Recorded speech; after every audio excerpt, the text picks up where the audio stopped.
We are now recording. Thank you, Ben. Good morning. My name is Ben Trites. I'm a THD student working towards theology of leadership. My presentation today is titled Establishing Trust in Leadership. And as we kind of start, trust matters. Leadership is built on trust, and communities cannot exist without trust. It's an essential part of leadership, and leaders need to cultivate an environment of trust throughout the communities they lead. Prior to this doctoral program, I had an opportunity to study organizational health and ministry organizations, and this subject is near and dear to my heart, in part because I serve as an executive leader in ministries. The research that I had completed prior to this study highlighted that leadership is a foundational component of the health of a ministry. And while care must be taken not to exceed its proper role and function, the Bible does hold leadership in high regard. A lack of leadership is a serious matter with devastating consequences, and ministries simply cannot neglect matters related to leadership. As I studied organizational health, trust in leadership surfaced as a significant influence. And so my presentation today builds on that prior work.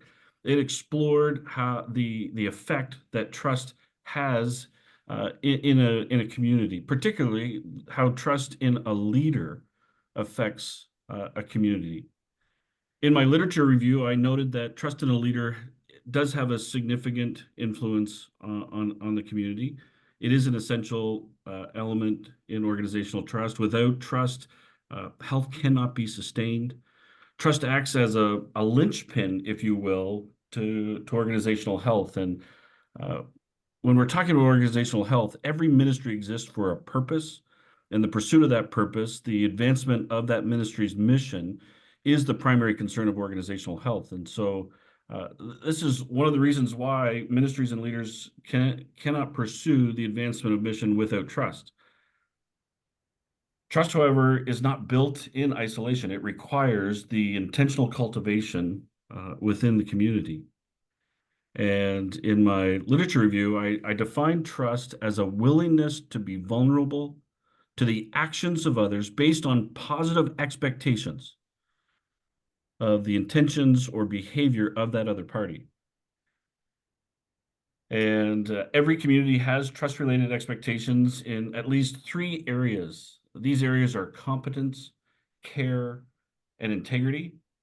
And trust in leadership is established and strengthened as these are properly attended to by leaders and their ministries. The research question for this study asked how the type of community influences their interaction with each of these trust-related expectations. In my review, I didn't have a chance to ask if each of these areas is assessed with a similar degree of significance or if there is some prioritization that I didn't see in the literature. For example, the presentation of these areas in my literature review typically started with the area of competence. And so I was wondering, is this indicative of prioritization of this trust-related expectation in the research? And if it is, would all communities uphold this area as its priority in assessing leadership? And my thinking was that while the area of competence must be properly attended to, even in a ministry context, it might not be of first importance to every ministry in every context. Um, and so my interest was I wanted to learn from a real world context. The study that I used was a qualitative research method. The method was case study research. And one of the things that we want to keep in mind when we're thinking about case study research is different than a teaching case study or a practice case study. As a research method, case study research involves in-depth analysis of a real-life context. This is a method that's widely used in qualitative research, and it's an appropriate method of research when a researcher is attempting to understand and explain what has been taking place in a specific context. So this is why I use this method. I wanted to understand how a ministry community might order their trust-related expectations. Now here I should recognize a couple limitations. First, this case study did not attempt to predict how every ministry community might order these expectations. It simply presents how one community ordered them. A second limitation of this study is its reach even within this one community. In this study, I worked exclusively with the leadership of this community and recognized that the broader community might order these expectations differently than their leadership had.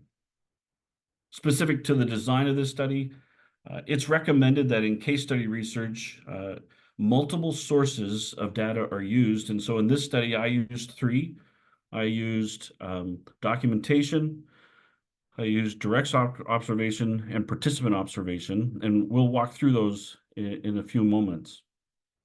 The context of this study was a local church where there were multiple pastors serving vocationally, and serving alongside of these pastors were a group of 10 lay leaders appointed by the congregation to provide oversight to the ministry. In January of this year, these leaders agreed to complete an internal evaluation of their leadership, and that decision wasn't in any way connected to this study. Upon the referral of an external third party, the leadership of this church commissioned me to work with them to complete this assessment. And before going any further, I must note that this church is the church that my family and I attend. We've attended the church for 8 years, and I've served on that lay leader board for the last 6 years. And one of the pieces that I had to be mindful of as I was stepping into the study, that while actively involved in this community, case study research doesn't disqualify me from conducting this study.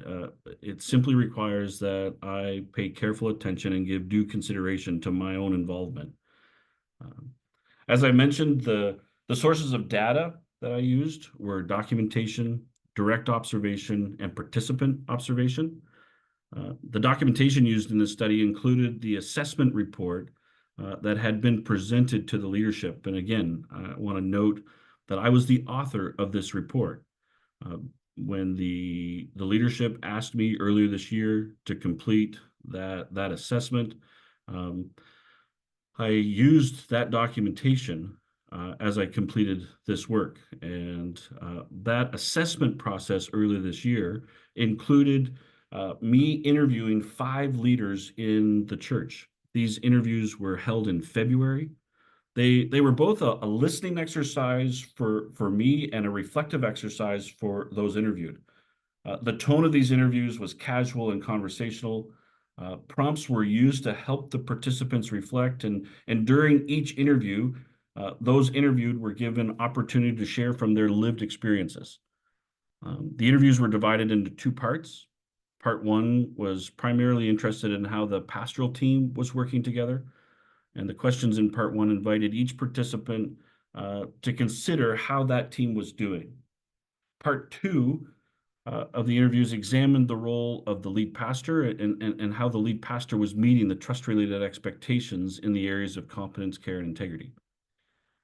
When I presented my assessment, I also provided a series of recommendations related to the role of the lead pastor, the pastoral team, and the lay leaders.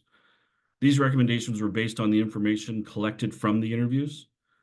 The assessment was presented to the leadership in March, and then its findings as well as the recommendations were accepted in April. And so this was the documentation that I used. It was a fairly lengthy report that had presented the information collected throughout the winter months and through those interviews. The direct observations that I made during this study, I made a series of them, and direct observations often add new dimensions of understanding and can be invaluable in case study research. And the observations included where and when the leaders met, how they conducted their meetings, and what they discussed during their meetings. The third source of data in this study was participant observation.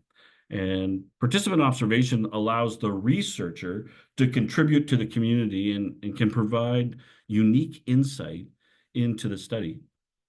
These contributions can be informal, but they can also be official so long as the researcher avoids undue or unrecognized bias. The challenge with participant observation is maintaining an appropriate level of objectivity. My participant observations noted that as these leaders learned to explore their trust-related expectations, they spent most of their time focused on integrity. It wasn't that they didn't explore their expectations in relation to care or competency. They did, but without question, the bulk of their time was dedicated to their expectations for integrity. And second to integrity, I observed they focused on their expectations for care and followed by competency. So in my participant observations, I noted there was an ordering that seemed to be surfacing in this particular community. I must say, though, even as I made these observations, I understood based on the discussions that were being had among the leadership in their meetings that there were concerns that there had been a lack or a lapse of integrity among the leadership. And it may be, therefore, that the ordering of their trust-related expectations was a response to perceived needs more than a static prioritization, if you will. The findings from the data collected were, and I'll highlight the first three, and we'll be mindful of time for the fourth. But first, the documentation highlighted the importance of each of the trust-related expectations in this ministry community. And I wanted to be careful not to simply assume that this was the case. The presence and the function of these trust-related expectations within this community were appraised.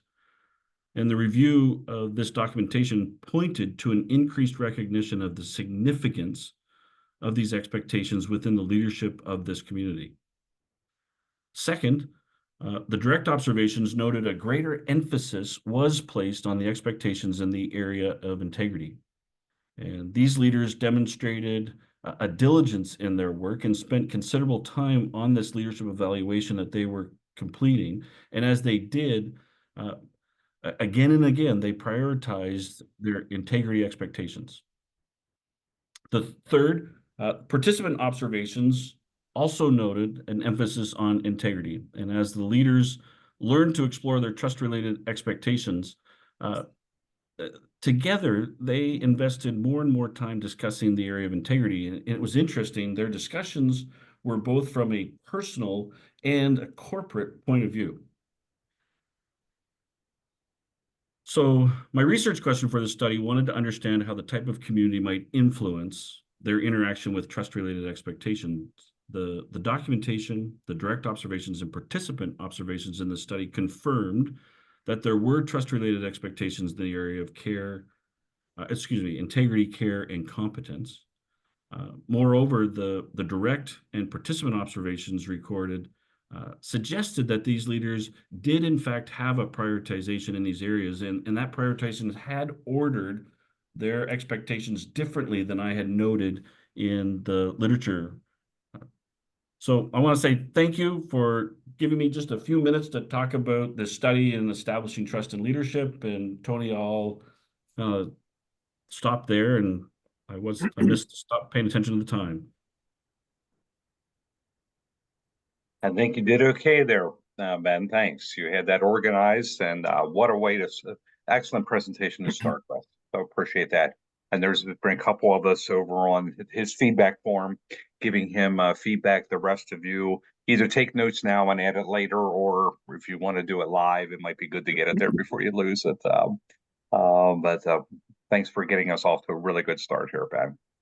Robert, we'll go to you next, and I'll share your feedback form with everybody. My apologies to those who were a little late. I had did not have the settings right on Ben's, and it took me a moment to catch up. But I think we got that figured out now. Great. Thank you, Dr. Blair. Good morning, everyone. I appreciate the opportunity to present today. My name is Robert Beasley, and My interest was in how we come to know anything, but particularly how we come to know God. And I have titled my presentation, How Can We Know What We Cannot Comprehend? And of course, God is incomprehensible, so we can only know him as he accommodates himself to us and reveals himself. And he does this, as the writer of Hebrews said, in many and various ways, but especially and fully in his son Jesus, the exact expression and representation of God. Or as the Apostle Paul put it, for God, who said, let light shine out of darkness, has shone in our hearts to give the light of the knowledge of the glory of God in the face of Jesus Christ. And so before getting into my question and the primary research, I first kind of wanted to provide the framework for what I wanted to talk about. There are at least two ways in which we view God, which correspond to how we know God. The first we could describe as an explicit view of God based on our explicit knowledge, which is more based on our cognitive thinking or thinking about using cognitive skills. The second is our implicit or kind of underlying view of God based more on our implicit knowledge, which relies more on relational and experiential knowledge. And our implicit view and implicit knowledge of God is often comes from what psychologists call attachment filters. And the psychiatrist John Bowlby was the founder of attachment theory. And attachment theory says that all of us, beginning from birth, but in our infancy, we begin to form emotional bonds with the people in our lives, mostly, our parents initially, but these emotional bonds are, we attach ourselves to the figures, the people in our life. And those attachment bonds provide the filter from which we view everything in life.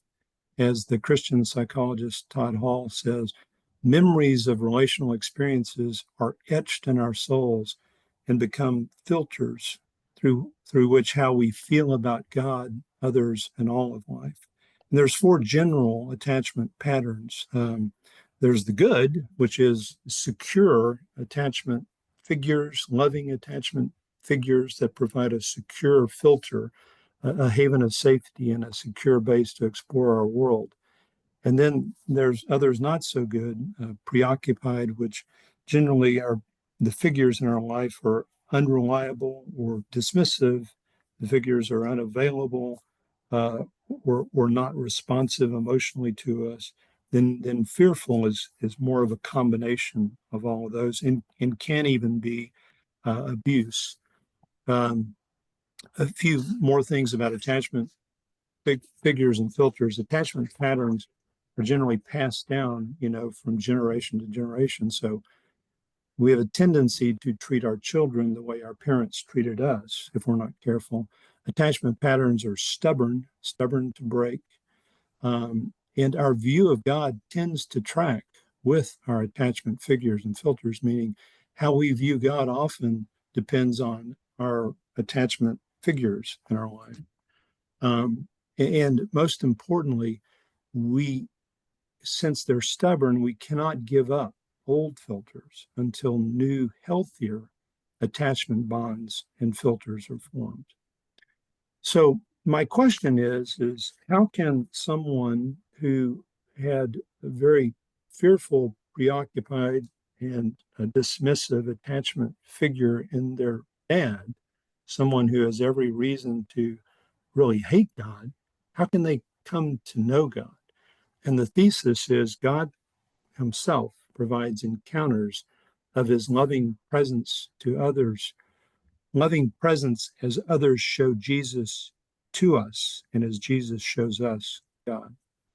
My research approach is secondary, did a lot of research in attachment filters and figures and a theory, and particularly two books by the Christian psychologist Todd Hall, Relational Spirituality and The Connected Life, the Art and Science of Relational Spirituality.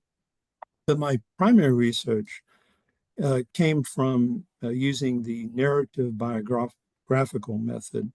And it was some conversations over time with a friend of mine, and whom I'll call Chris to protect his identity. Someone whom actually I greatly admire for their Christ likeness, their depth of spiritual insight, and really their knowledge of God. But someone, as you'll see, had every reason to hate God. So in my conversations with Chris, I learned that his dad, who was really dedicated to his work, his work was his God. Because his dad moved around so much, Chris moved 13 times from grade 1 to 12. In fact, in eighth grade, he went to 3 different schools in 3 different states. His dad's dad was an alcoholic, and his dad was an alcoholic. And his dad never once said that he loved him, was proud of him, or hugged him. Chris never made friends in school because they moved around so much. His older sister, Terry, was a friend to him, but she started taking drugs in high school and left home. And in fact, she overdosed when she was 21 and Chris was 19, which was devastating to Chris. Chris's mother tried to take the kids to church, but of course they never got connected because they moved around so much. But Chris says that even though his mom didn't know much about the Bible, she was a gentle, kind, compassionate, warm soul.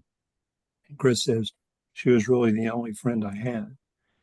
Chris started drinking in ninth grade, and after high school, he decided to go to college, and he did it all on his own. I mean, he found the school, did all the applications, paid for everything.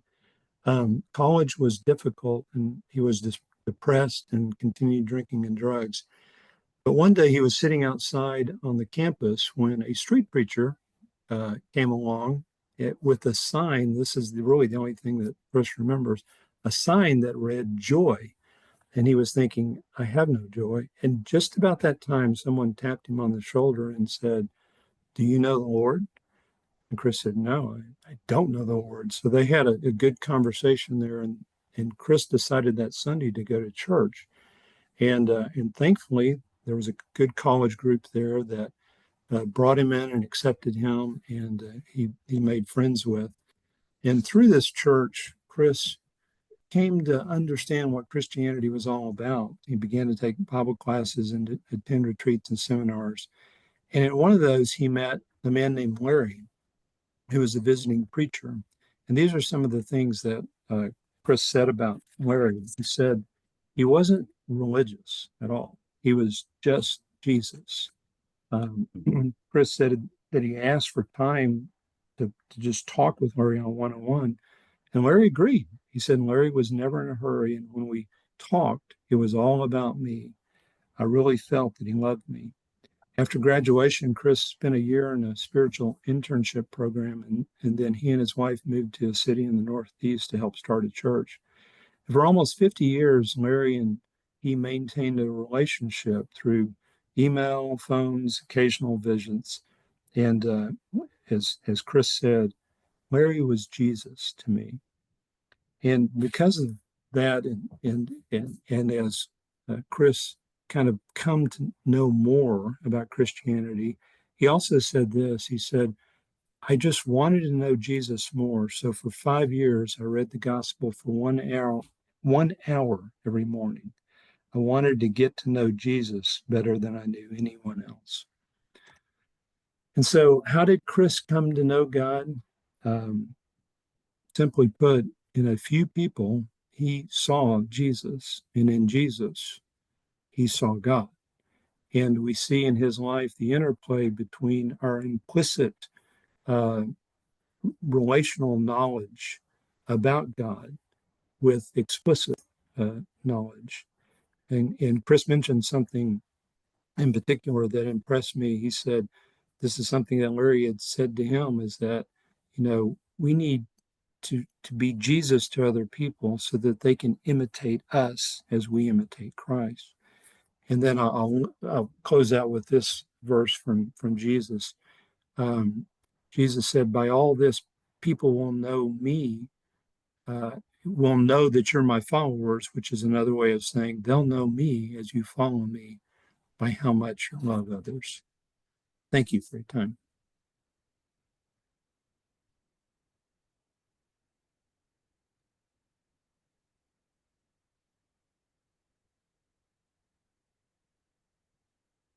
There we're back. Lovely. Man, you guys are inspiring me.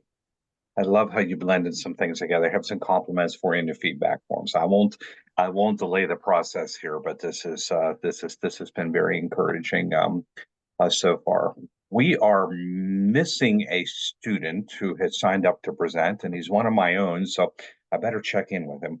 But that means we can skip forward to the next one on the list, and I know Ray, you're the next one, and I know you're one of your mentors is here already. So, Steve, Yeah. were you trying to catch my attention? Yes, real quickly, Dr. Blair, Yeah. the email, the Zoom link you sent me, is that the same one that's in the Imagine courses? It should be, yeah. Because I clicked on that and I actually did it twice. I was waiting, and I just wonder if your student, but maybe if you sent him the very same link via email or something. I don't know why that didn't work. Okay. I don't know either. When we met this morning, we were talking about technological challenges, and it sounds like here's another one for the day. I can check in with him and send him the link just in case he's trying. I appreciate that, Steve. Yeah. I think we won't hold the rest of you up in the meantime, but I invite Ray to go ahead and do his presentation, and I'll see what's up. Thanks. Okay. Attempt to share my screen here.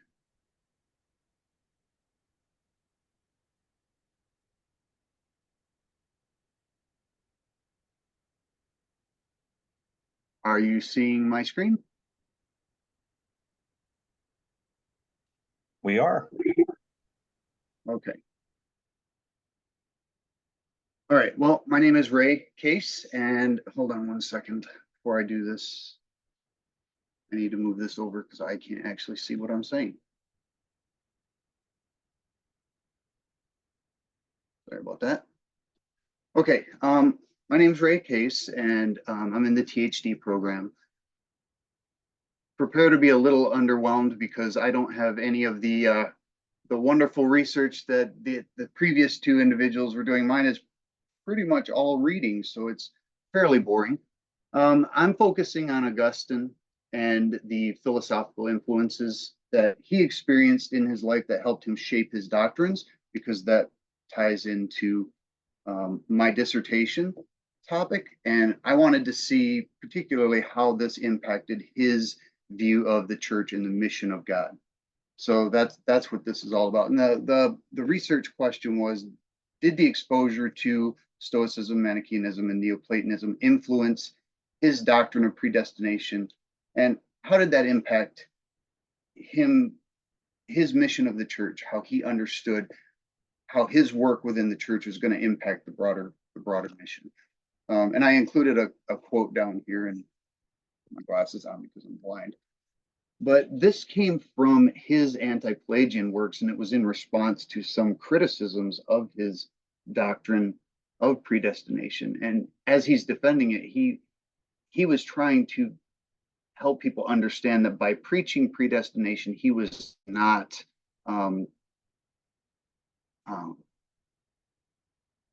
doing any damage to the church. There were some people coming against him saying, wait a minute, why should we even go out and evangelize? Why should we go out and talk to anybody? And he's saying, no, you don't understand. Preaching of I'm sorry, this is on my screen, it's really small, so I'm going to have to look away for a minute. But preaching of a persevering and progressive faith is not to be hindered by the preaching of predestination. So he goes on, and obviously this is just a small blurb, but this is reflective of what was going on in his day, even in his time. I think sometimes we look back and just assume that he came on the scene and he was such a huge presence that many people just fell in line and were in love with him. And that's not accurate. He had to defend his position right from the beginning, and it never was universally accepted. Of course, in the East, it wasn't, for sure. So when I started looking into it, I thought, okay, if there was this much resistance right from the beginning and this much resistance continued, what should we be seeing as we follow this out?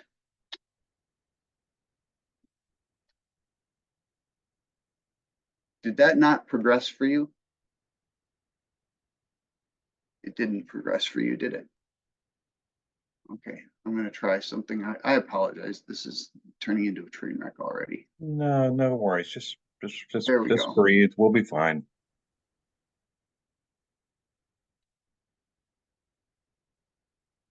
It's not progressing and I don't know why. We I can don't see know. faces. Yeah, it's not actually playing the slideshow. So, oh well. Hmm. What were you saying, Dr. Blair, about technology? Yeah. And it's supposed to be supplemental or supportive. So Yeah, if it's easier for you, Ray, just to talk through it and not worry about the slides, that's fine. Or if you just want to pull them up, one at a time when you're in and show us one on occasion, yeah. that's fine too. Whatever works. I'll, We're here I'll to hear you. okay, I'll just do that. Yeah. So anyway, my thesis was that the Stoic influences acquired by Augustine in his youth, um, and in particular those surrounding the view of exhaustive divine determinism, his cosmological worldview, played a significant role in his theological anthropology, and it helped cause a formulation of what I've termed a neo-orthodoxy. His his view was significantly different from that of his predecessors, and that's what I'm arguing. Um, so his view of the church and its mission was impacted by this as well.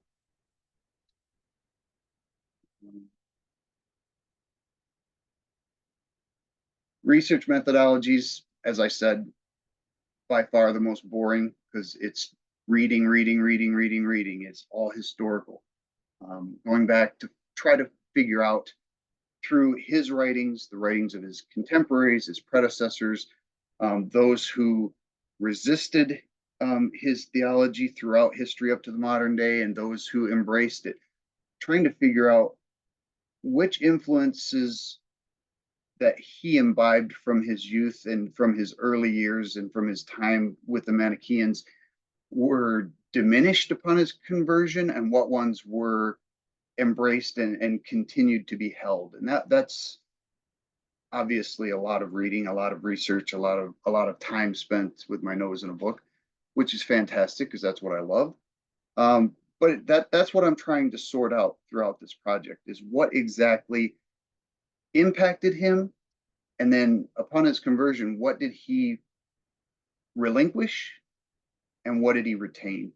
And my argument is that what he retained influenced him maybe more than we see on the surface, and certainly more than he knew himself. I keep trying to progress it, and I keep forgetting it's not working that way.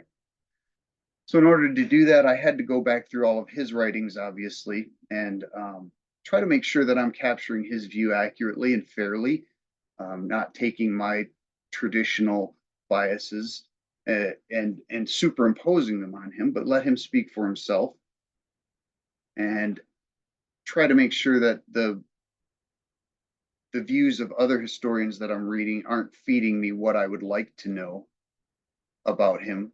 So the older documents, his and his predecessors and his contemporaries, trying to make sure that I'm interpreting them properly and fairly.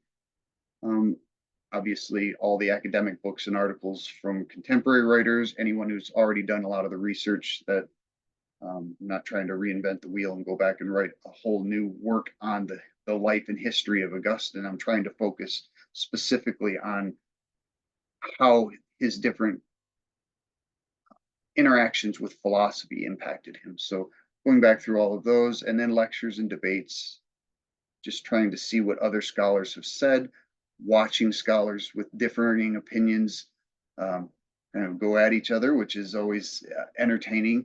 Watch them try to struggle with each other's arguments. And that's really been pretty enlightening for me, actually, even more so than just the reading, is watching scholars evaluate one another's arguments. I didn't really think I would be using the debates, the video debates, as much as I have, but watching them argue against one another has actually brought out a few thoughts of my own that were pretty weak. And it's made me go back and reevaluate some things in a way that I'm not entirely sure I would have encountered through a book. So that was pretty interesting. The limitations in a semester, I'm not going to be able to cover everything I need to in order to complete this work. I mean, there's just too much. That's the biggest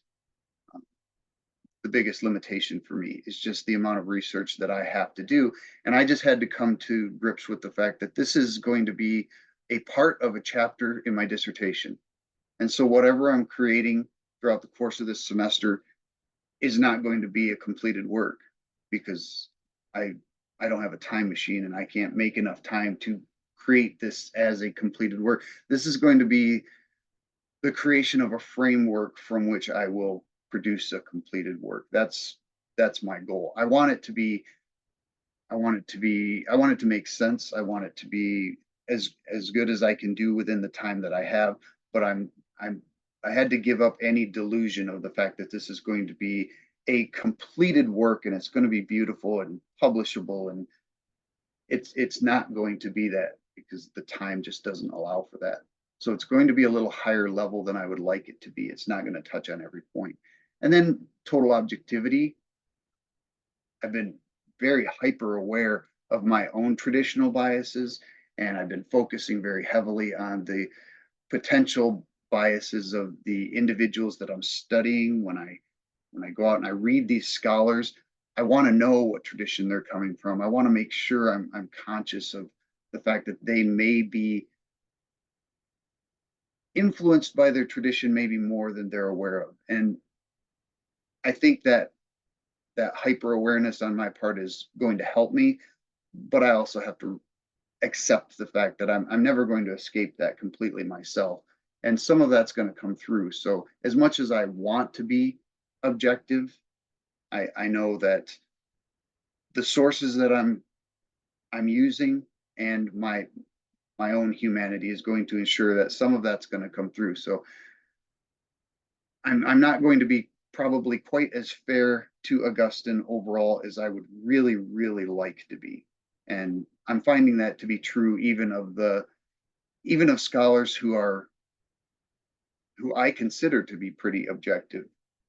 Peter Brown, for example, is somebody that I thought was pretty objective. And as I started studying what he's written and then started studying him a little bit more, I start to see there are a few things that he's presenting that maybe aren't as objective as I thought they should have been. So that's something I've become aware of, and I'm going to lean pretty heavily upon my team to help root this out, because I'm recognizing more and more as I work and as I write that I'm not as objective as I thought I was.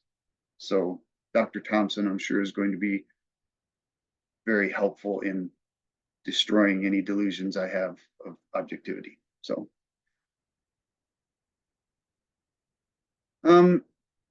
my research, the results, really, I came to the conclusion that Augustine was really heavily influenced during his developmental stage by Stoicism, but he's not a Stoic. You know, there was a time when I would have said Augustine was a Stoic, at least partially at some point in his life, but he wasn't a Stoic. He wasn't a Neoplatonist. He was not a philosopher. And the more I studied and got into him, he was a rhetorician. That's what his training was. He wasn't driven by philosophy as you would expect a philosopher to be, because that wasn't his training. He never tried to be a philosopher. He wasn't attempting to be. His inability to engage Greek really limited his ability to study philosophy at that time. So this was one of the delusions of my own that has been eliminated through this process. Any accusation I may have brought prior to this against Augustine as a Stoic has been completely washed away. So I had to reevaluate, okay, if he's not a Stoic, then how am I seeing all of this Stoic influence coming through? And it's not just an influence from the culture. What happened to him? And that's when I started noticing that in his training, he was highly Latinized. Of course, Latin was his only viable language.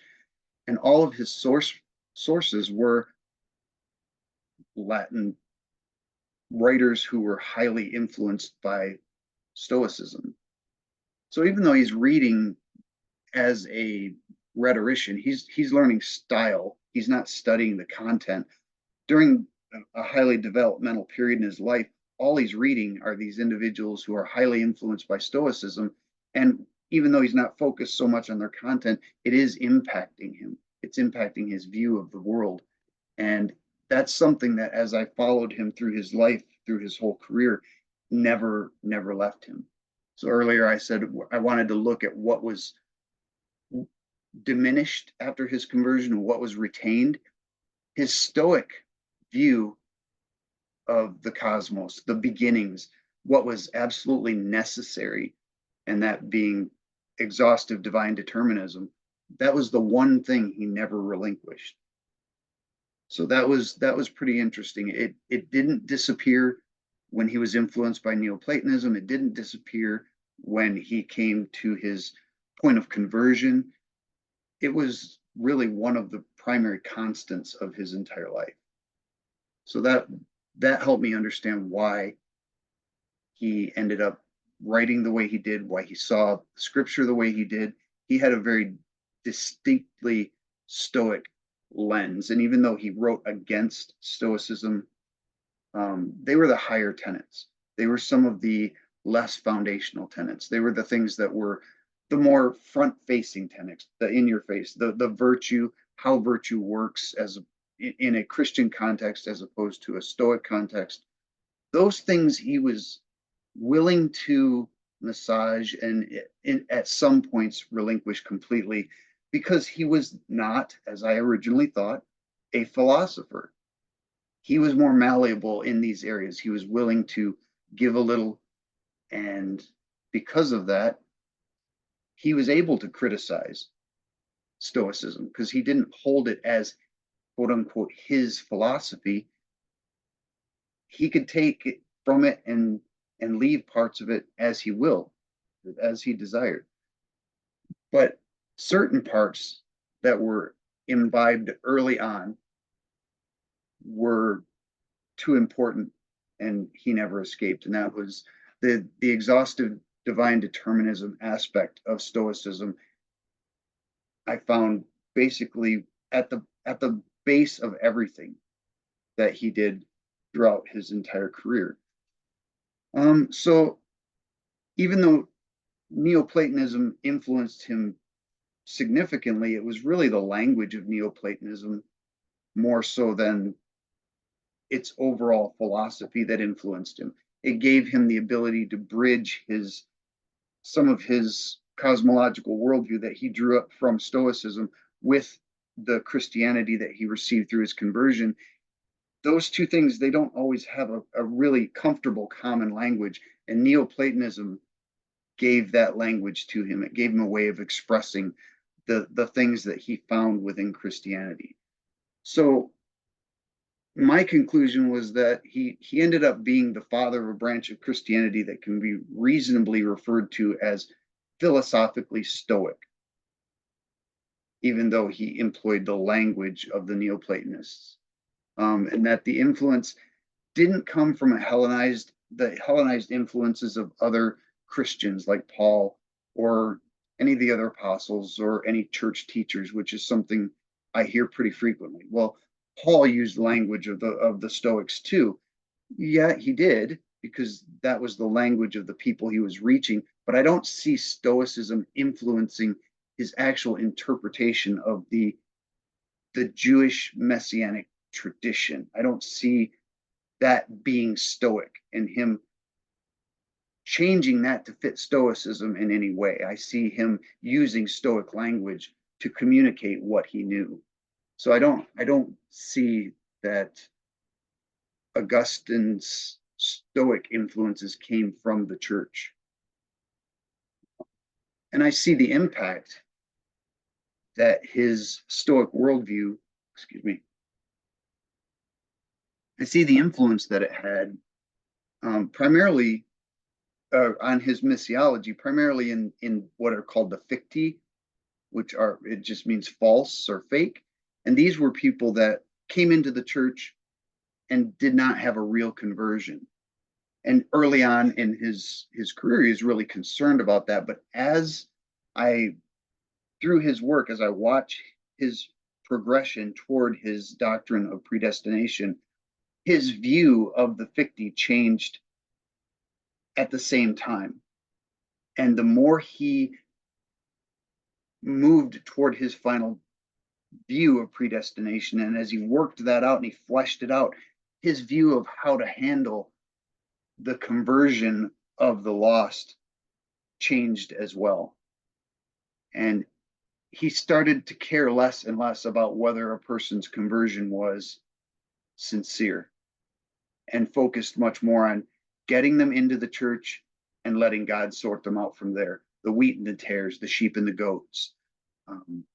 That was not his concern anymore. And that correlated to the progression of his doctrine of predestination, which I thought was pretty interesting.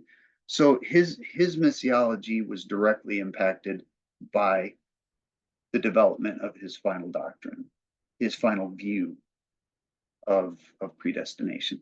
So that's what's coming out of the research to this point. And I have no idea how long I've gone, but it certainly has been long enough, I'm sure. So Like maybe a couple minutes long, but my goodness, okay. it's kind of hard to discuss anything Augustinian in short order. So thanks for diving into a very, very deep pool here, Ray, and giving us something to chew on. Appreciate that very much. You can stop sharing your screen. And Philip, just sorry for the glitches and good recovery. This is part of training for the profession, whether it's ministry or academia or whatever. The technology or the glitches are going to be there, and to stay on task. And thank you for doing so. That's a good thing to do. I found my missing student. He had actually transferred to December, but my calendar did not delete him when he deleted himself. So another technological glitch, but all is well, which means we are jumping ahead a little bit. John Curtis would be on next, but I know his faculty mentor is coming, and he had asked the estimated time, and I thought we'd have a student in between. So I'm wondering if Melvin or Nichole would be willing to jump in line. Nichole's got her hand up right away. Okay, we'll take you next, and then we'll pick up John Curtis, and his mentor should be here for that.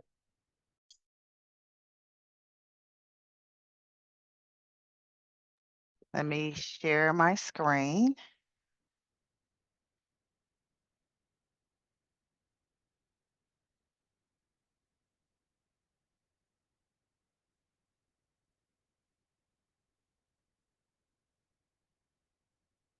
Are you guys seeing this?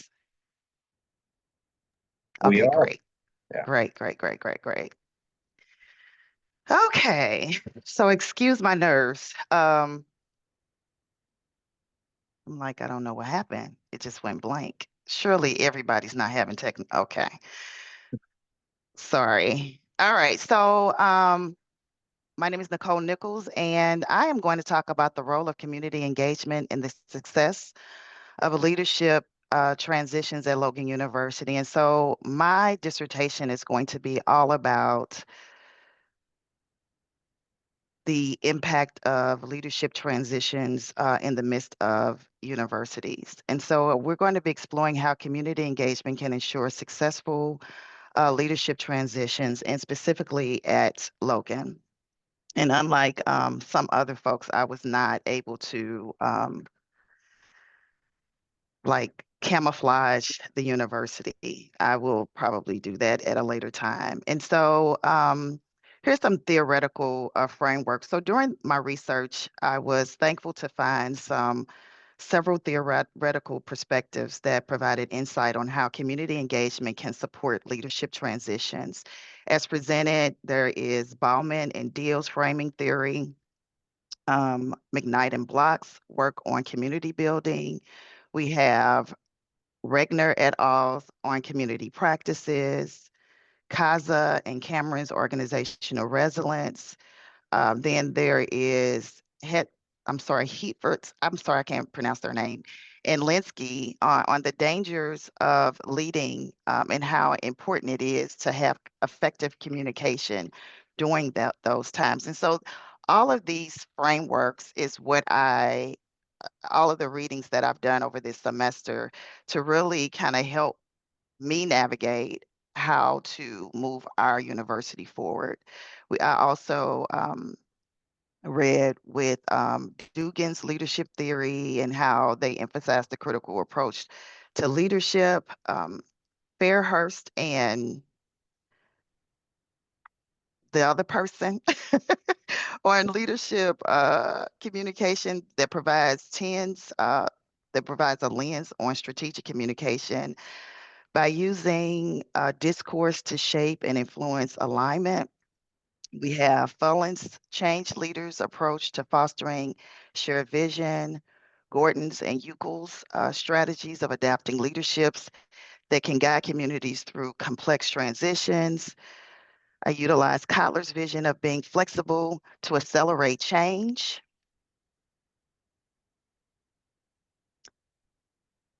Ospino and Fodley's, their vision that collective practices has the ability to empower marginalized communities.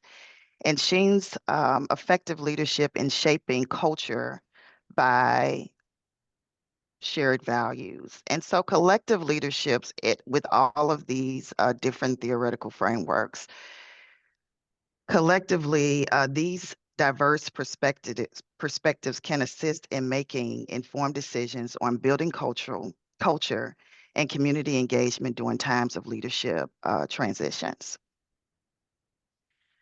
And so one thing that I'm going to talk about the history and how we end up getting here, but leadership transition, particularly in higher educations or critical junctures, can have a profound impact on an institution's stability, culture, and overall organizational health. These transitions often lead to significant changes in our organizational direction, priorities and daily operations, making them crucial areas of focus for higher education leaders. And so now I'm going to just really transition over to how we've been impacted overall as an institution. So over the past 15 years, Logan has experienced significant leadership transition. And here is a timeline that kind of can give you guys a perspective of what we faced. In 2013, we had President Goodman quickly was removed from his position. And at the time, the leadership changes began. And as he moved out quickly, whenever there is an absence of leaders, your leadership team began to panic because, of course, there's no direction your leader's going. So now what's next? And so ultimately, they brought in a new president, which was Dr. McDonald. And although Dr. McDonald came in, it was his first time being a president. He had been a VP for several years at another institution. In 2015, he decided to basically do some resets and to move some people around. There are some folks that left at that time. And so the instability, when you have these transitions and you bring in new leaders are brought in, but they fail to establish the long-term stability. So when you're leaving, what happens to all of the process that other leaders were managing? That knowledge, those projects kind of really fall to the wayside. And in 2021 and 2022, we had more than 6 vice presidents depart in a 3-year span, which really disrupted key functions and processes. And so In 2022, through 2024, we brought in a new provost, and this person was very disruptive and dismissive and really kind of shook the university's culture of respect and trust. And then in 2023, there was a widespread employee dissatisfaction concerns about the lack of transparency that was pretty much led by Logan's removal from our great colleges to work for. And so for 10 years, we have always been one of the greatest, recognized as one of the greatest places to work, universities to work for. And 2023 was the first time that was impacted. And we got those results this year in 2024. In 2024, now, rapid promotions of future president creates resentments among longstanding vice presidents, leading to further departures. So we have our current president who has announced that he is departing in March, which leaves more changes. So with the upcoming retirement during this current president, we have a new president coming in, which is creating some more unsettling transitions for us as a university.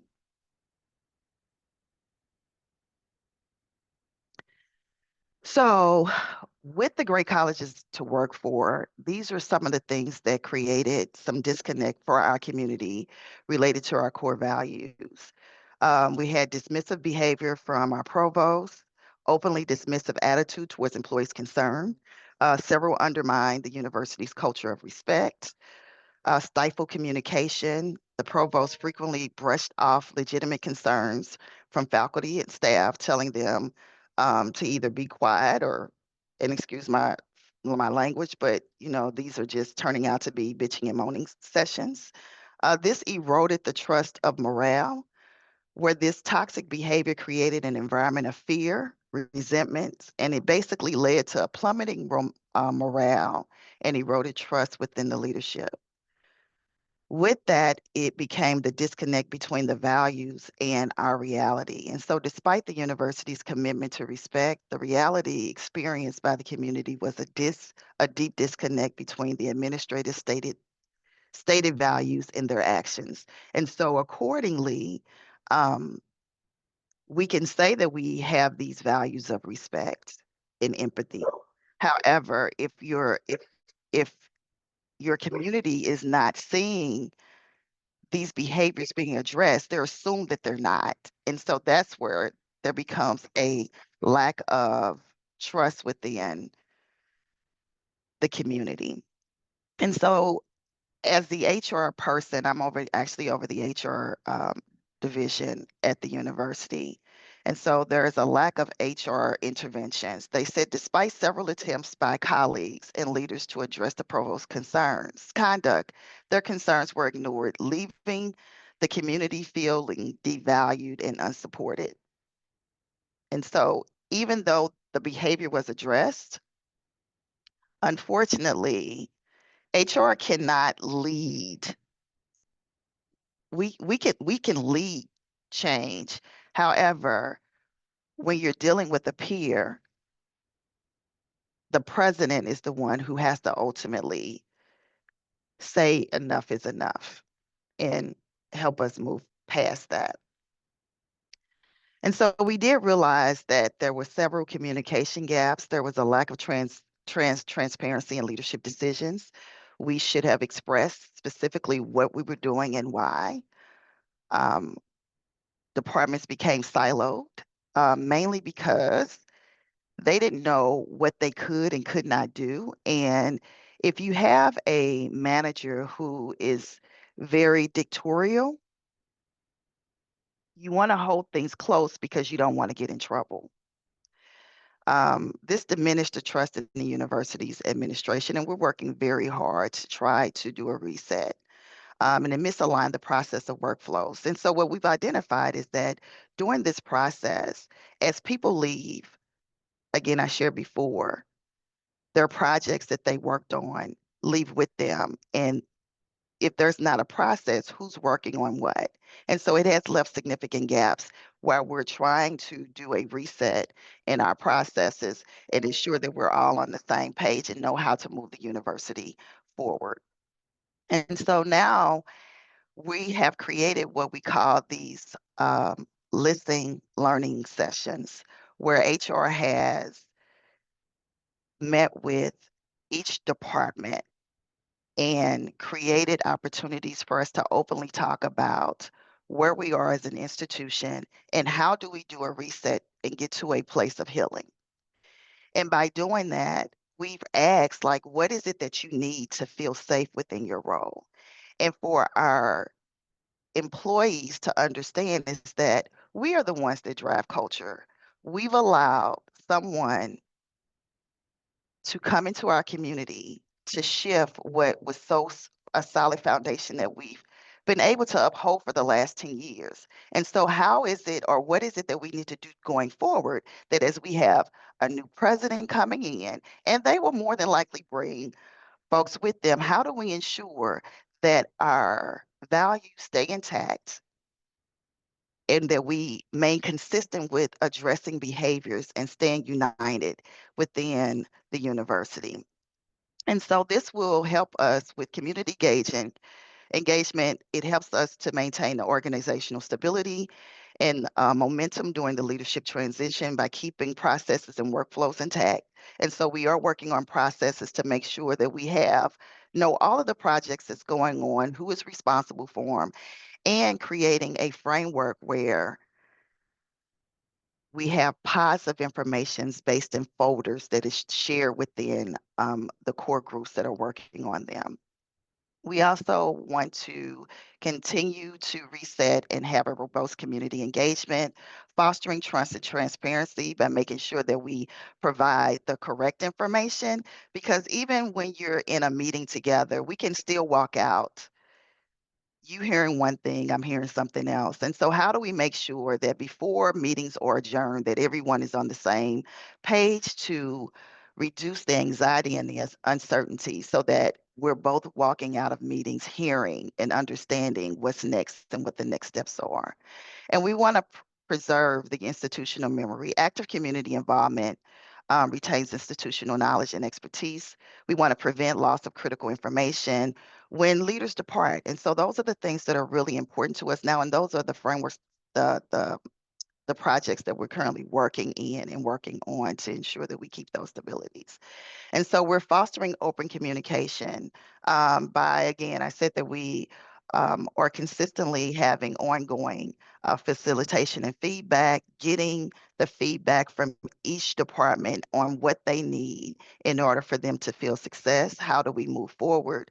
We're having the listening sessions, town hall meetings, and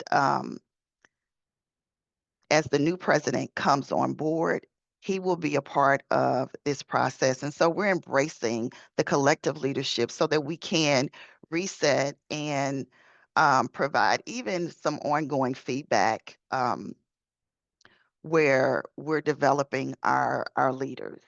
So by prioritizing transparent communication, creating open dialogue, and embracing collective leadership, senior leaders can build trust, which is what we're working on, and enhance community engagement during leadership transition. But communication is the key. Has been the ongoing trend, providing the information, being transparent, providing the whys. And that's what we are really working on. And so we're empowering our stakeholders. That means everybody across the board, including our students, to be actively involved in these sessions, to provide feedback, to say what they need.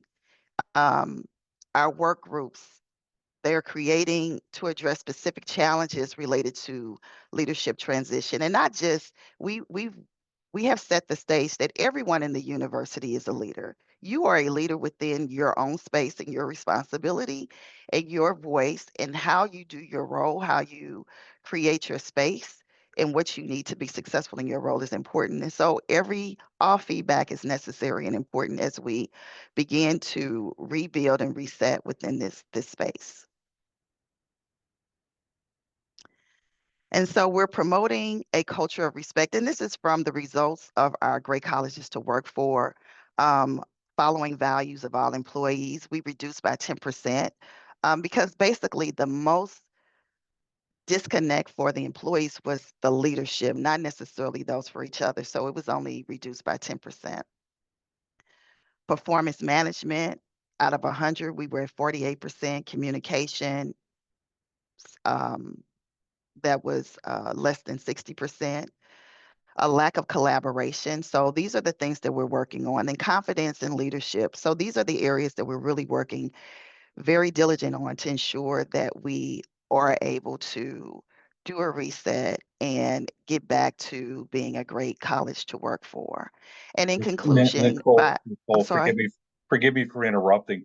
We're still seeing your first slide. Oh no, Yeah, and really? I didn't want to interrupt you because you're you're nervous enough and everything, but it sounds like Oh, you had some data there that maybe would be helpful for us to see if you want to I advance with cannot that. believe. So why is this not? No, it's the day for the technology challenges, so we're just all Oh my we're goodness. rolling with it. Okay. Feel your Did pain, any of Nichole. did it transition at all to the community apps? No, we didn't Communicate is see still it. the first slide. As long I as your see it Okay. mentor, moving now. no, as long as your mentor team sees it, that's the primary thing, and it sounds like they already have. But for those of us That's listening in, terrible. particularly, we were listening closely, but particularly when you started getting to data and your results, this is beautiful presentation. I'm glad we get to see at least a moment of it. Oh, this is terrible. Okay. So nothing is showing. Well, it Now is it now. is. Yeah. There it is. And I Well, think these that's were so basically I can go through them real quick without going through all of the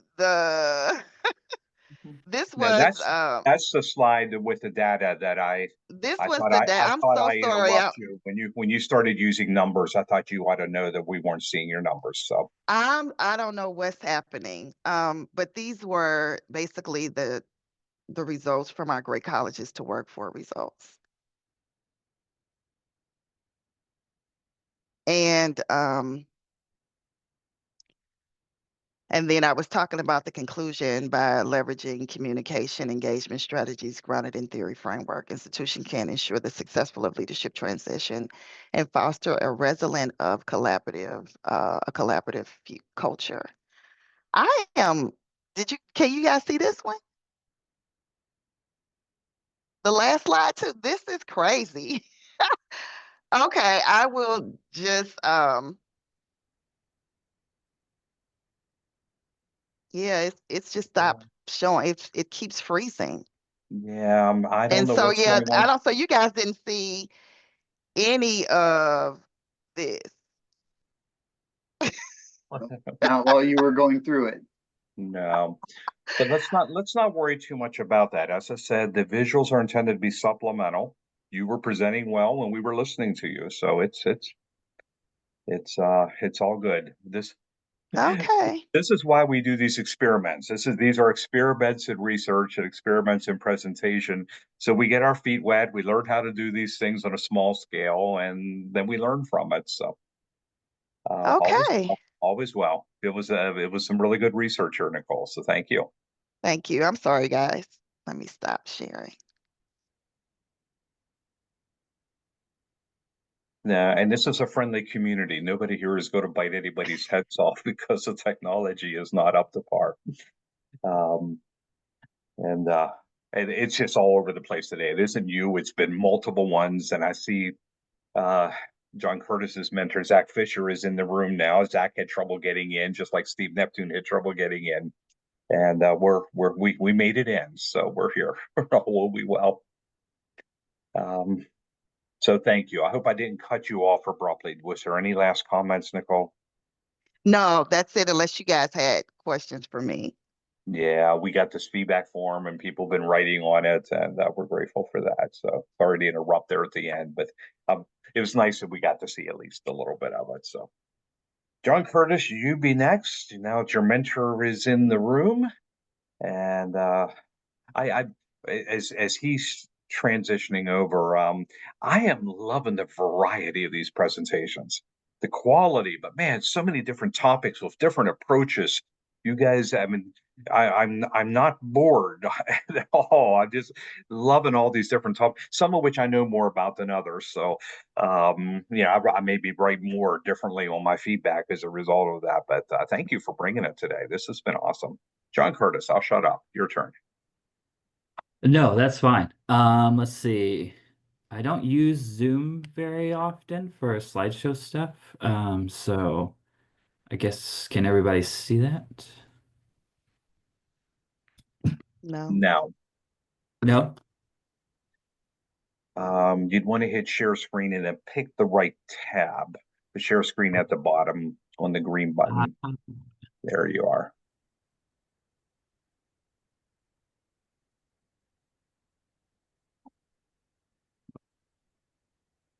Back to this. We know you're there. It is. It's not in See. Oh, presentation mode, but we can see your PowerPoint. Yes. okay. Here we go. I apologize. No, So you're no gonna get worries.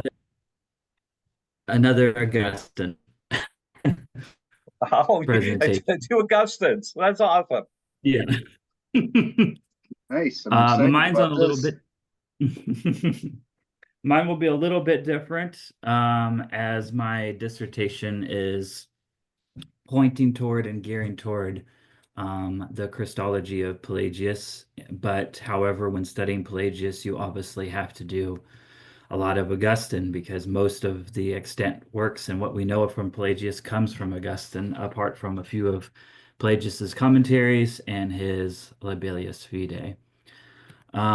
So my research question as it pertains to community, I saw community within the broader spectrum of ecclesiology and the church. So I wanted to study exactly what was Augustine's ecclesiology, and particularly what was his sacramental theology. Now, in going to the research methodologies of it, obviously, much like Ray, all my people have been dead for quite some time, so there's not necessarily any present research other than people from secondary or from other researchers and those who study the topic. But I had to get into Augustine's sacramental theology, and particularly I wanted to look at baptism. And so if I'm going to do a study of baptism, I have to get into the Donatist controversy that primarily consumed the 4th and 6th century. As I studied the ecclesiological perspective of Augustine, I look at the background of Donatism as it consumes, as really a part of its origin is the persecution of Diocletian. And Diocletian required Christians under harsh persecution to, mostly their bishops, to hand over their scriptures as a sign of their fidelity to the Roman government. They saw that as sufficient evidence that they were repudiating their faith and following the Roman allegiance. And these Christians who handed over their scriptures were later considered traders or traitors, literally ones who hand over. As this persecution eventually kind of waned down and new powers came into being, Christians sort of had more freedom to go back into certain positions and freedom to not worry about persecution. One of the bishops at that time, by the name of Castilian, consecrated as Bishop of Carthage by a man named Felix. The issue was that Felix was considered a traidor. He was considered a traitor, as one, at least by association or by known as just word of mouth, that he was considered to be a traidor. So that led up to the split of Donatism. The Donatists didn't like that Castilian was consecrated as this by this bishop. They considered that his sacraments were not valid. So they consecrated their own bishop, Majornius. Majornius shortly died after his consecration. And then for 40 years, he was taken over by the name Donatus, which the movement received its name from.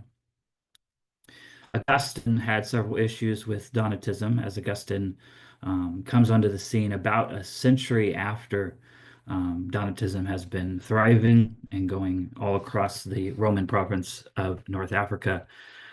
Augustine saw Donatism as quite problematic because he saw that if you are claiming that you are the one true church and only you and your bishops can consecrate sacraments, then there is an issue with that. And it shows where exactly the power of sacraments, baptism, consecration, and the Eucharist, where exactly those sacraments come from. Augustine had quite a few issues with Donatism. So my main thesis was that Augustine denied the position of the Donatist on two primary reasons. The first one being the validity of the sacrament of baptism itself, and also on the unity of the church. In a letter written by Augustine to Donatist laymen, he kind of gives a little bit of the picture of the rhetoric that comes from the Donatist church. And granted, this is from Augustine's perspective, but this is a little bit of how it would have gone. And to this day, they administer baptism outside of the communion of the church. And if they can, they rebaptize the members of the church. They offer sacrifice in discord and schism, and salute in the peace of peace communities which they pronounce beyond the bounds of the peace of salvation. And he goes on to show that the Donatists only consider that their bishops are pure. They didn't hand over their scriptures. They don't come from an impure line of traitors, or as the Donatists were commonly referred to the opposing church, to the Catholic Church, as the Church of Judas. Augustine believed that the sacrament's validity did not necessarily depend on the trading or the non-trading nature of the one administering it. So Augustine did not focus so much on the minister himself, but he rather focused on God's blessing of the gift of the sacrament. Augustine saw God as the one who is mostly blessing the sacrament, giving the power behind the sacrament, not so much the minister himself. I apologize if you can hear my dog screaming. But Augustine saw that the efficacious nature, the potency of the sacrament didn't come from the line of ministers, the bishop, anybody else, but it came from God himself. The Donatists often supported for their position Cyprian, who a great church father of Africa, and died in 258. And we have a note of Petilian, a Donatist bishop of Sturda, who Augustine comes into contact with one of his letters and combats it rhetorically in his own writings. And this is a little bit Augustine citing Petilian, the Donatist bishop. And this shows a little bit, Petilian is quite vicious in his rhetoric and really violent in the way he describes the Catholic Church, the way he describes the opposing church, anybody who would be different from the Donatists. This seems to be reminiscent of overall the attitude at which the Donatist church would have had toward all those outside.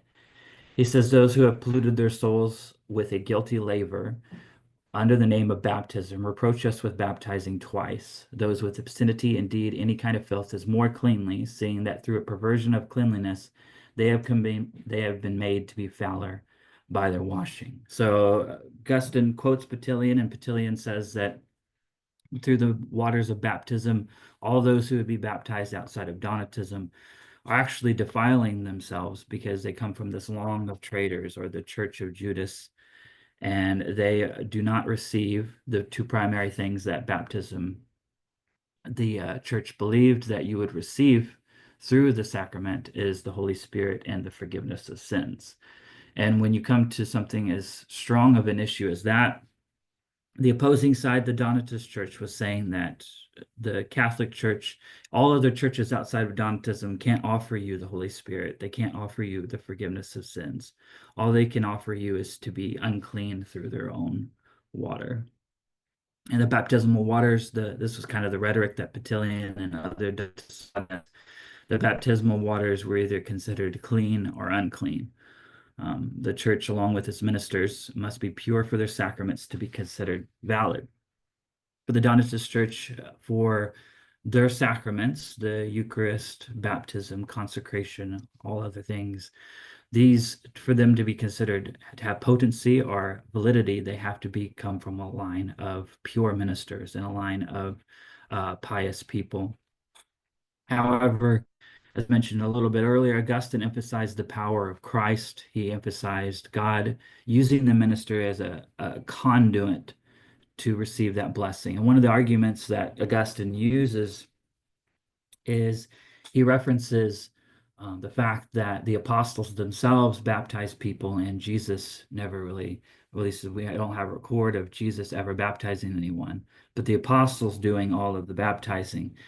And Augustine says, surely they would not consider that those baptisms were not valid as being apostolic.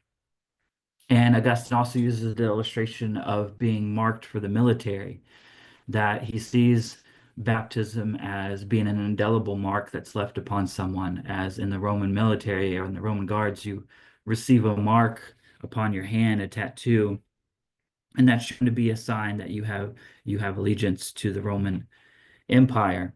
And Augustine says whether they desert that or into another field, they still have that mark. It's not gone. It's still left it as an indelible mark.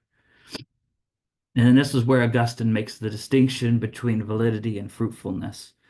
Augustine says that the Donatists do have valid sacraments. They have a valid baptism, but he says due to them separating from the church and causing this schism, causing this division, he says they don't receive the fruits of baptism, because that's one of the main questions that would come up if the Donatists have valid baptism as the Catholic Church does, why does Augustine emphasize for people to go to the Catholic Church? Because the Donatists have valid baptism as well. Augustine answered that by showing that while they may have valid baptism, their baptism does not produce fruits. And he says that their baptism, or their schism in their baptism, hinders them from receiving forgiveness, the Holy Spirit, and as such. So Augustine did not require, if someone was coming from the Donatist Church to the Catholic Church, Augustine said there was no need to rebaptize them because they received a baptism that was valid already. It was just that they weren't receiving the fruits from that. But they receive the fruits from that as soon as they tear away from their division and from their schism. Augustine had to tackle with, however, the issue of the Donatist Church appealing to Saint Cyprian, as all the African Church highly regarded Saint Cyprian the martyr. Cyprian came at a time when the Novatianist heresy came up. And during this time, Cyprian, from what we could tell, called for the rebaptism of those of Novatianism. Obviously, the Donatists appealed to that type of logic because we'll get into this a little bit later, but they obviously love that because everyone holds Saint Cyprian in high regard, as does Saint Augustine. And if you're going to appeal to any type of African ecclesiology, you had better appeal to some form of Saint Cyprian, as he was held in such high regard. But ultimately, Augustine saw the Donatist as schismatic. And this is the second point of the unity of the church. The Donatists were engaging in schism and dividing themselves from the true church, the mother church, as St. Cyprian and Augustine use that term quite frequently. And Augustine shows that for Cyprian, while he may have disagreed with this issue, as Augustine may disagree with this particular issue, the heart of the matter for Cyprian was the call for unity. Not so much necessarily of the practice of it, as one scholar says, that it's not so much of their orthodoxy, but of their ecclesiology and their unity. And Augustine writes that Cyprian wasn't perfect. He says that even though St. Peter come from this line of apostolic authority, he says that Peter denied Christ 3 times, and he wasn't perfect, and so neither was St. Cyprian. But he does give this small caveat in his writings that perhaps Cyprian did not actually hold to rebaptism. He doesn't hold to this very tightly, but Augustine does give this as a slight possibility. He says it's not unlike people to try and gain authority for their position by writing in the guise of someone else. It says that maybe this is perhaps what happened with Saint Cyprian. He did not actually hold to the rebaptism of the Novatianist, and maybe his opponents slandered him by writing this about him. He doesn't hold to that much, but he does it as a possibility. Before we get to the literature review, though, and St. Augustine, as he writes that ultimately for the importance of St. Cyprian, for Cyprian, it was mostly about the unity of the church. So while the Donatists loved to quote St. Cyprian, Augustine said that their quoting was non-fruitful because Cyprian was mostly about the unity of the church. That's what he was writing about. And so to depart from the unity of the church, as the Donatists were doing, he says that they were actually fighting against St. Cyprian and that view. Shortly to get into my literature review, I had three primary works of which I go through. Maureen Tilley in the Bible in Christian North Africa, as she looks at the Donatist world. Tilley's work is really expansive, as the whole work is dedicated to this, really wanted this issue. And my particular work doesn't get into all the state coercion and all of the power that goes behind it and the origins of the Donatist Church.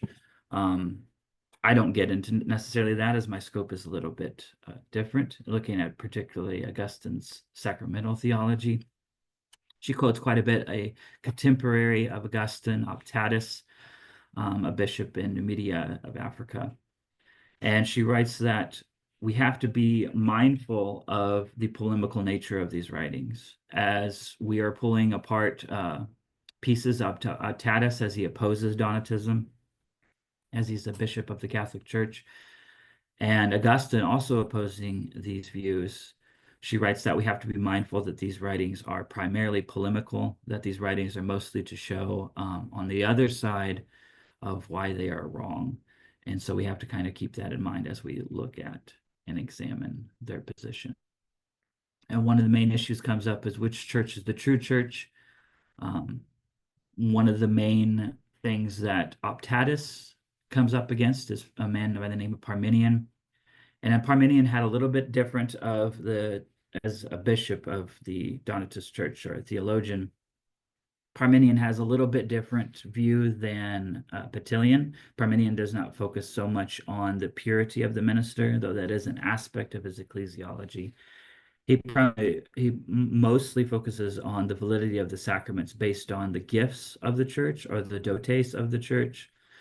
And this seems to be a little bit of, to me at least, of circular reasoning, because he writes that the validity of a church, of the sacraments, come from such as having pure water, pure bishops, and a long line of purity, while also not really seeing that the fact that showing that your sacraments are valid, and so therefore they're pure, goes back to the line of sort of circular reasoning to show that, well, actually they are, because it starts from a line of purity.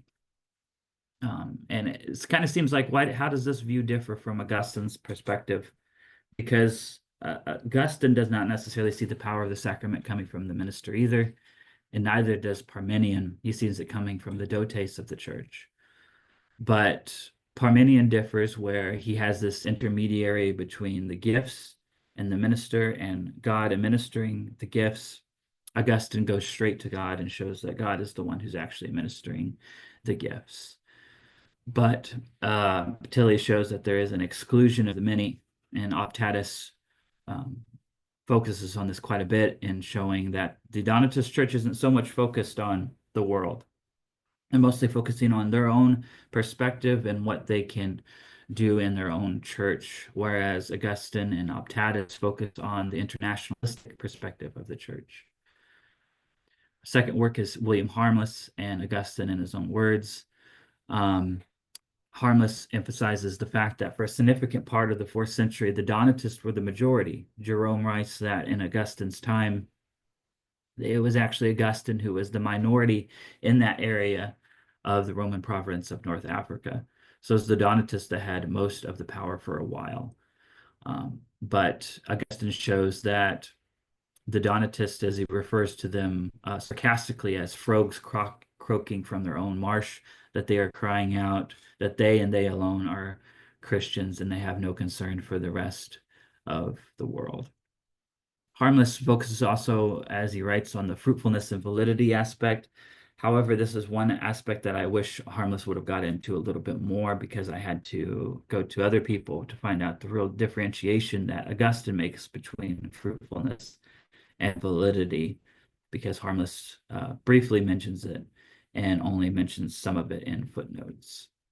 And of course, anytime you do Augustine, you have to go into the seminal work of Peter Brown, of Augustine as a biographer, or as Peter Brown as biographer of Augustine. And Peter Brown, in his biography of Augustine, mostly shows Augustine as a bishop and leader of the Catholic Church. So most of the sources that Brown pulls from are his homilies, his pastoral letters, and his pastoral leadership, not necessarily so much his work of De Baptismo and some of his other theological treatises. And Brown also gets into more of an anthropological perspective of how Augustine saw people as being important to God, and how their sacraments won't be defiled because they are being enjoined by sinners, that sinners are coming to the sacraments of the Eucharist and of baptism, and the sacraments are pure enough, God is pure enough to where these remain pure, even though they may be enjoyed by impure people. Brown also focuses on the correlation between personal holiness and the Donatist sacerdotalism. Shows us a lot in the way in which St. Cyprian, the Donatist pulls a lot from St. Cyprian in the language of Old Testament potency, of where there is a loss of power from according to a loss of holiness, that righteousness supports the view of valid holiness, valid sacraments. Cyprian, you can see that language strong in Cyprian, and from that, the Donatists pulled a lot for their own arguments as well. Augustine considered this to be a powerful conclusion because he considered a lot to be at stake. If a church cannot offer true sacraments, if a church cannot offer the true message of forgiveness, then what does the church have? If the church cannot offer true reconciliation with God, then the church can't offer the world much of anything. The Donatists had some compelling rhetoric. They had some compelling arguments. Of course, you want your ministers to be pure. Of course, you want your bishops to be holy. But Augustine said that ultimately it wasn't about their own holiness, but ultimately about the holiness of God, while still striving for the holiness of the church. My path of research goes throughout this as it continues to look at the sacerdotal nature of Augustine. And I left this path to sort of show how Tilly, Brown, and Harmless formed this research, and in helping me to see the importance of Augustine's sacramental theology. Thanks. And stop the screen sharing. 2 presentations on Augustine, both of them diving into the deep end of the pool here. So I'm a church historian. This is stuff I haven't gotten into very deeply. So I was busy taking notes, and there's sources I need to learn. So wonderful. Thank you. And we're finished just in time here. I was getting a little bit concerned there, but I want to make sure we have enough time for Melvin before our hour is up. And it looks like we're in good shape. So that feedback form was posted. One more, Melvin. Melvin, by the way, was kind enough to switch from the afternoon session to this one, or from the late morning session, I guess, his time into this one. I appreciate that in order to even him out a little bit. So looks like it's working well. Melvin, take it from here. Awesome. Great. Thank you. Everybody able to see my presentation? Good. All right. Good deal. Let me see. Let me do this. Okay. I did my research on this topic right here, the influence of digital media technology on personal epistemology and the discernment of truth. As Tony said, my name is Melvin Cobb, and I am in the PhD program.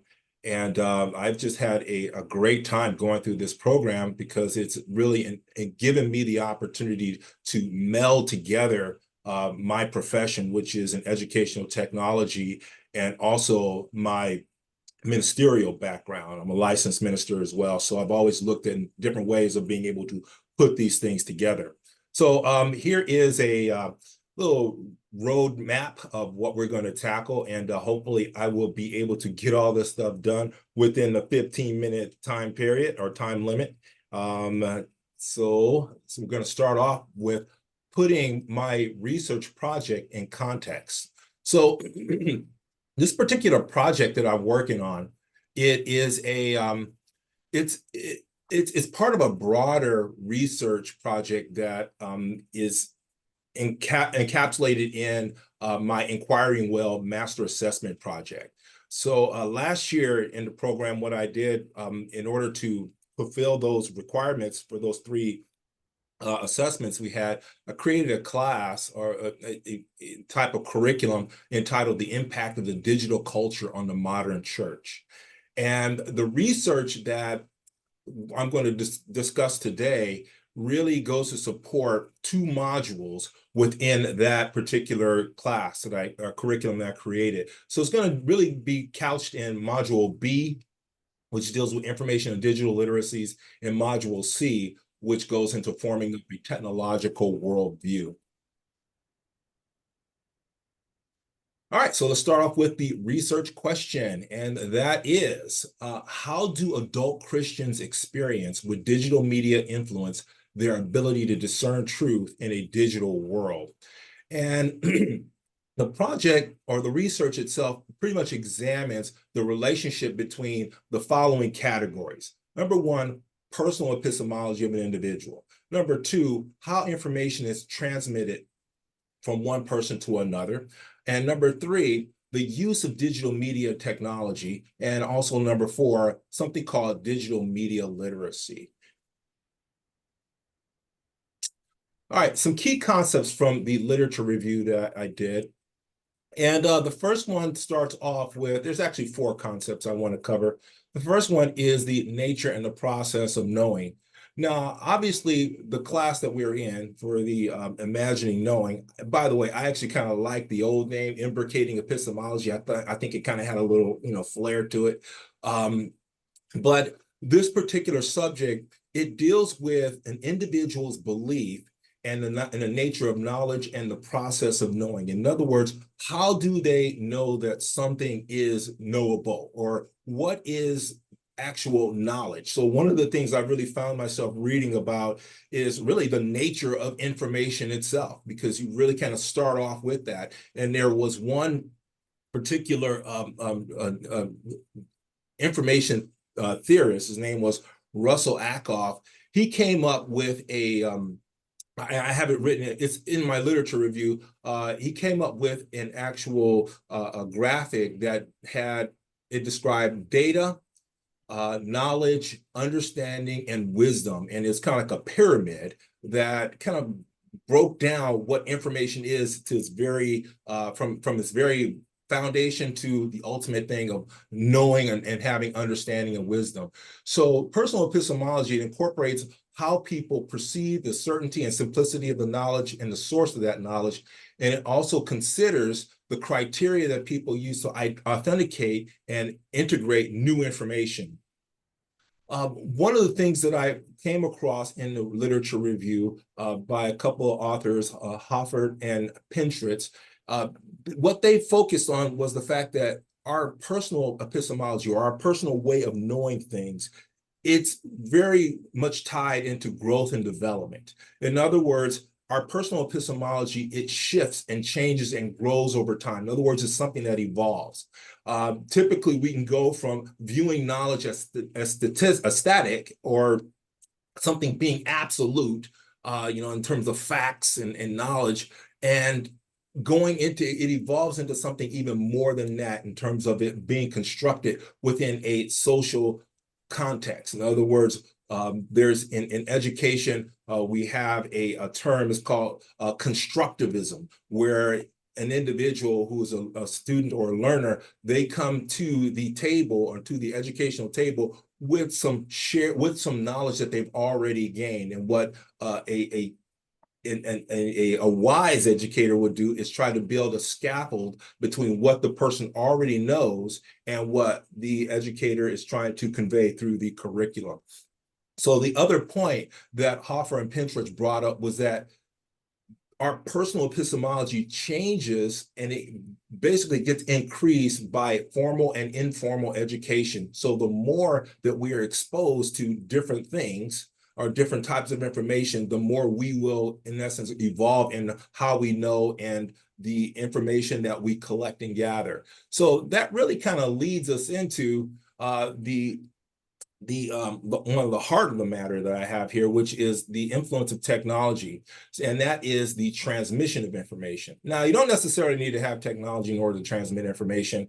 I mean, we're doing a great job of it right now, right? We're using technology to transmit all this wonderful information that we have researched and sharing with one another in a very practical manner. But we could very easily do that face to face as well. So there is a communications model that was developed by a couple of researchers by the name of Shannon and Weaver.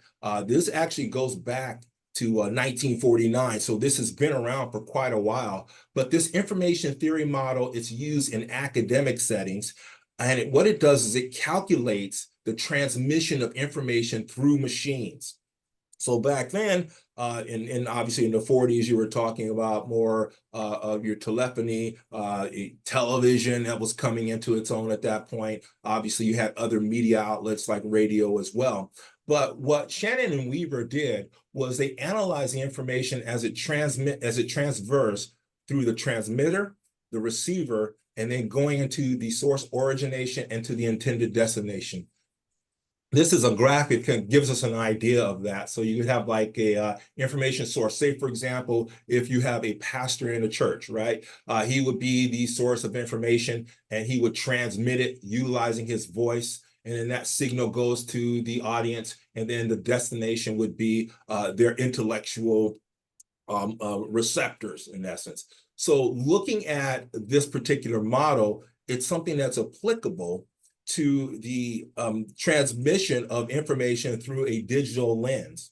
So a couple of things that the Shannon and Weaver model actually identified was 3 specific problems that could come up.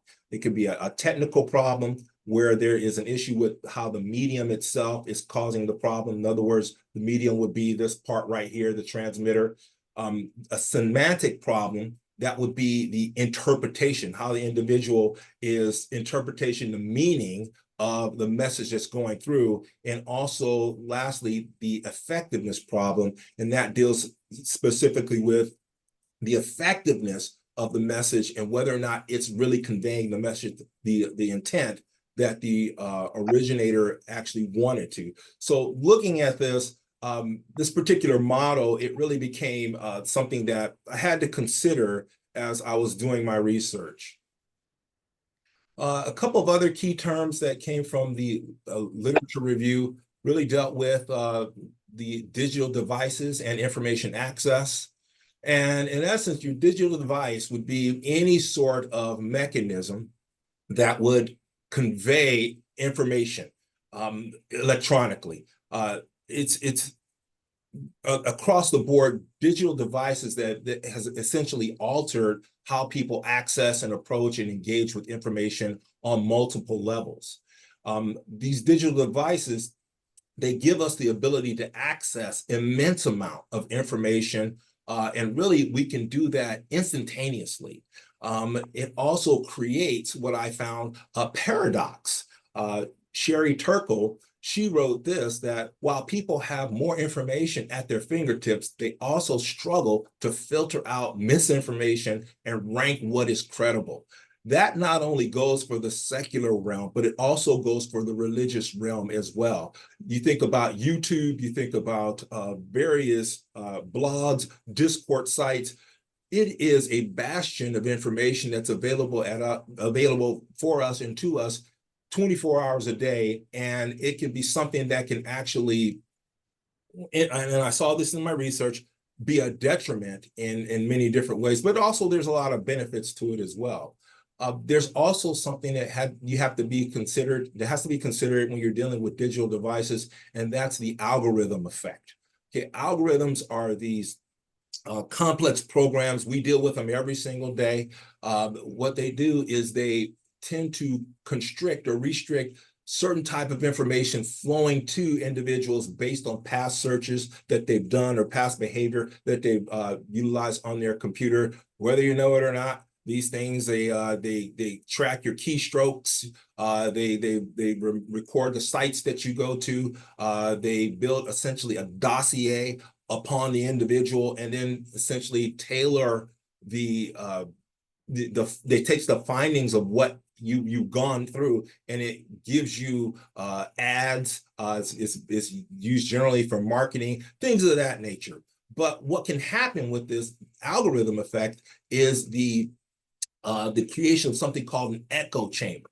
An echo chamber is a place where digitally you're in a place where information is being fed back to you based on the things that you have done, and it can create a situation where you are only getting information that comes back to you that agrees with your particular bias or your particular opinion.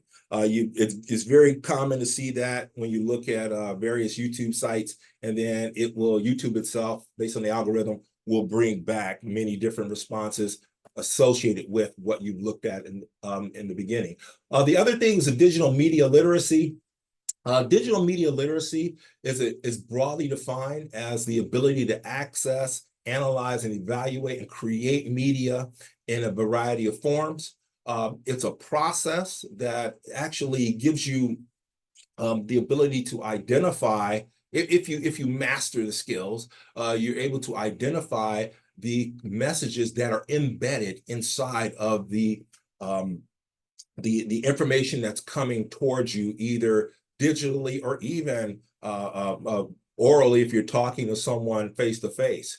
The core of media literacy is the ability to recognize and understand that there is a bias and manipulation that comes in certain types of media that we can be exposed to. Buckingham, he noted that media often reflects the dominant cultural narratives that may challenge or undermine Christian teachings. So it's something that as Christians begin to develop media literacy skills, they can more effectively be able to identify those items and those messages that are either overt or even covertly placed inside of the different media outlets that would challenge their own Christian worldview. Okay, research methodology. This was the fun part. The methodology that I selected was a grounded theory design and approach. So in essence, what grounded theory does, it gives you the ability to go out and to examine the experience of the individuals that are participating in your research. This type of research, and I'm so grateful to my faculty advisor. She brought it to my attention. I really didn't know of this existence, and she said, you know what, you should probably utilize a grounded theory approach. And I was like, you know what, I did the research on it, and I thought, you know, this is a great approach to take for this particular type of inquiry. So in your grounded theory, it employs an inductive approach. Okay, so it's basically coming from the top down. It's looking at the observations and getting a chance to go out and to get information from individuals and see what their experience is with utilizing digital media. So I utilized a semi-structured interview approach. Basically, I had individuals whom I interviewed, and I gave them open-ended questions. And the data that I collected from that, it underwent what we call an iterative process of open, axial, and selective coding. In other words, that means I spent hours, going over the transcripts of the recordings that I did for the interviews. and searching for specific themes that occurred as the research went on. So the participants, in essence, I collected the collective data from 20 adult Christians. The respondents were encouraged to provide detailed answers pertaining to their experiences and using digital technology to procure and evaluate information related to their faith. So I wasn't necessarily trying to ask them questions on how you use technology in general, but it was more, how do you use it specifically to gather information pertaining to your faith, and how do you evaluate that information? And ultimately, the research protocols that I had, it was exempt because the interviews that people that I interview, you can't really identify them based on the information I have. So let's see, research instrumentation.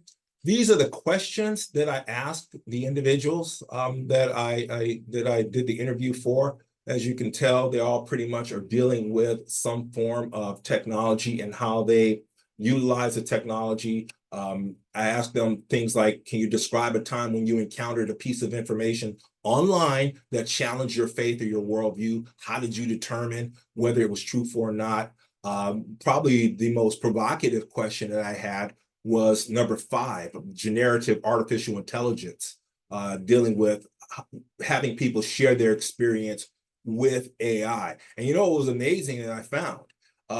Some people felt that they never used AI, but you know, being an educational technology person, I had to, you know, remain objective and not say anything, because I very well sitting there thinking you use it a lot more than you know.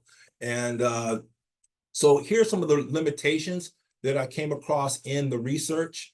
Number 1, there was a diversity of experience. There's really no way to account for all the experiences for the adult Christians that I interviewed. Spiritual maturity levels of the Christians. You had some individuals who are at a deeper devotional level commitment than others. So that played into a fact, I'm sure. The digital literacy level, couldn't really account for the participants' knowledge of technology, of digital devices. In other words, they weren't across the board, and some had higher, some had lower.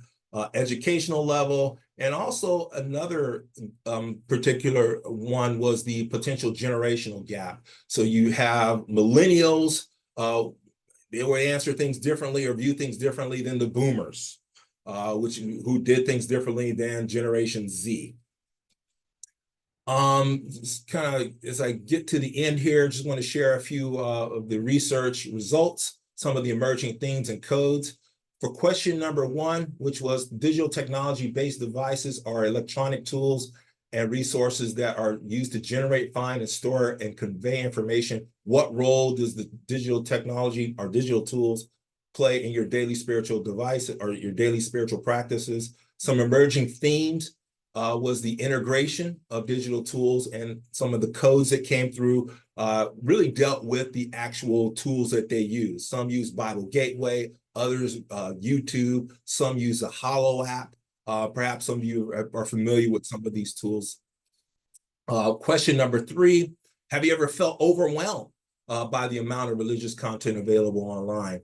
Some of the emerging themes with that one dealt with balancing online and offline faith practices, and the codes associated with that would be people came up with thoughts of, hey, you know, I need to limit time and restrict how much time I actually spend on certain sites. And the another emerging theme would feeling overwhelmed and information overload, which hopefully you're not doing right now.